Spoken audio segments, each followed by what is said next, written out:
global happenings today. We communicate, we analyze global news. Stay tuned. Hello, beautiful people. Welcome to Global Happiness today. From all indication, there are more people now teetering towards Biafra actualization from the political scene, from the hierarchy of the Igbo political structure, which means bit by bit they're beginning to see the picture that probably Nnamdi Kanu has been creating that they didn't see, and they're now giving the federal government, Nigerian state, this last condition. If it is not met, then they will join their forces in full force to do the needful. Well, in the moment you're going to find out who they are and what they intend to do in the process. Before we do that, we'd like you to subscribe to our channel by clicking on the red subscribe button. Beside it, you will see a bell notification icon. Please go ahead, click on it to get notified as soon as we update our channel on YouTube. Well, the intrigues associated with Nigerian politics are becoming more manifest in the prelude to the 2023 elections.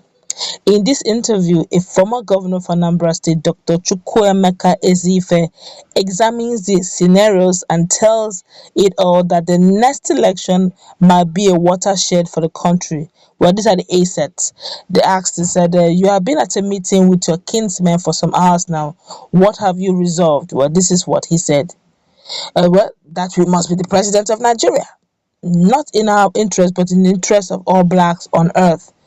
They asked him, what do you mean by that? And this was his response, that we are seeking the presidency of Nigeria for the purpose of restoring the dignity of the black race on earth and achieving God's destiny for Nigeria. God has given us so much resources as a country, but because of poor leadership, we have not realized our full potential. They asked him, how far have you gone with the Southeast for Presidency project? This was what he responded. It's a mission accomplished. There is nothing on the way. The God of heaven has declared that we will make it.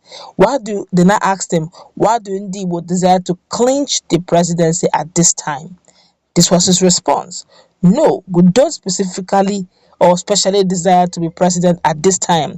We need to be president at this time to help bring about the manifestation of God's design for Nigeria, which is to raise the respect and dignity of all blacks on earth and to involve ourselves in the governance of the world. Then I asked him, there are indications that the two dominant parties in Nigeria aren't looking towards the Southeast for presidential candidates in 2023. Have you noticed it? This was his response. I don't know whether I've noticed it or not, but it doesn't matter. God has his ways of doing things. The two parties may be working against us, but it might turn out to be a good thing for us. If they are working against us, that is when God's design becomes clear. They asked him, in the event that these two parties shun the Southeast in choosing their presidential candidate, what would you advise your kinsmen to do? This was the advice he gave. Well, we are expecting them to shun us, and we have designed a strategy to come out tops from such situation. What are we talking about? APC and PDP made up of people without conscience? The first 18 people in APC lineup are from PDP, and the first 18 people lined up of the PDP are from APC. So these groups have ruined Nigeria. They cannot resurrect Nigeria. Would you think, then I asked him, would you then seek the presidency on the platform of another party, another political party? This was his response. We are seeking the presidency as the will of God. So it doesn't matter where it comes from. No. Then I asked him, so the Southeast has supported the PDP right from 1999 and has paid dearly for it in the last 7 years. How would you feel if that party really dumps Ngeria? And this is what he responded. Look, I will feel bad, but I will know that the will of God is the reason for what we are saying. They asked, what are you doing to garner the support of the other geopolitical zones? And he said, everything, just wait. After the burial of my wife, you will see me in action everywhere. And I'm not done in this project. all of our people are involved. There are so many of us very intelligent people who will do the will of God and God will fulfill his promise. Are you consulting with the other leaders of other regions? He said it is not a matter of consulting. I said it before that our people do not prostrate or kneel down to beg for something. But this time we are prepared to kneel down to beg for this thing, so we are consulting everywhere. There are fears that should the Southeast fail to get the presidency, Hina Cotton said there is no possibility like that in this matter.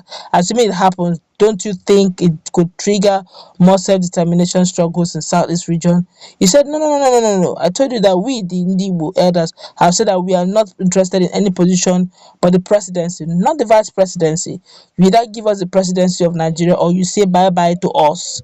Well, what is your message to start this presidential aspirant? They said they know that they should fight to the end and get what we want, or if it is the will of God, the rejected person does not reject himself.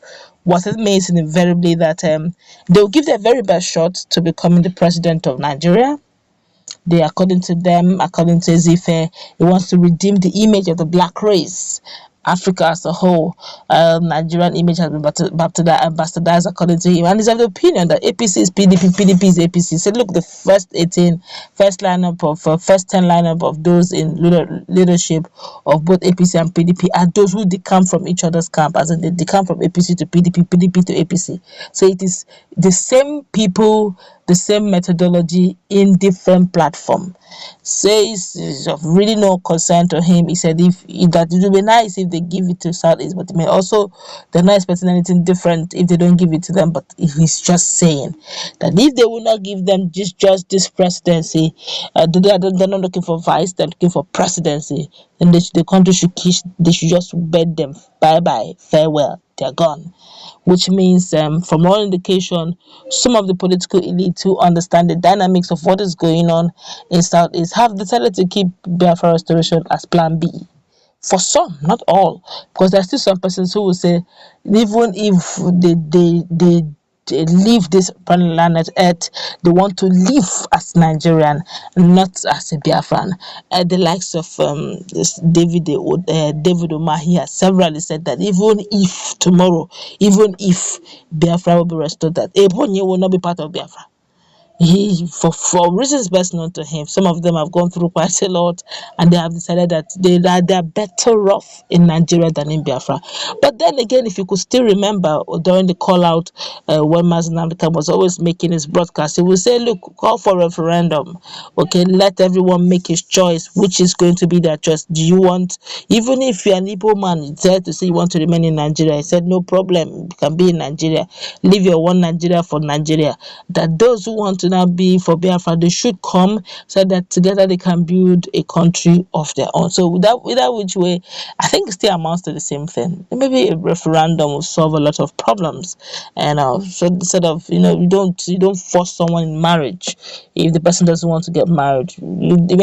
After dialoguing is not working, it's not having any headway, by all means you tell the person, so that we end up not hurting one another. Let's take a walk. Well, maybe the issue of referendum once and for all, one introduced, can solve a lot of these problems. That's we're going to wrap it up. Let's meet in our comment section, please. Also, do have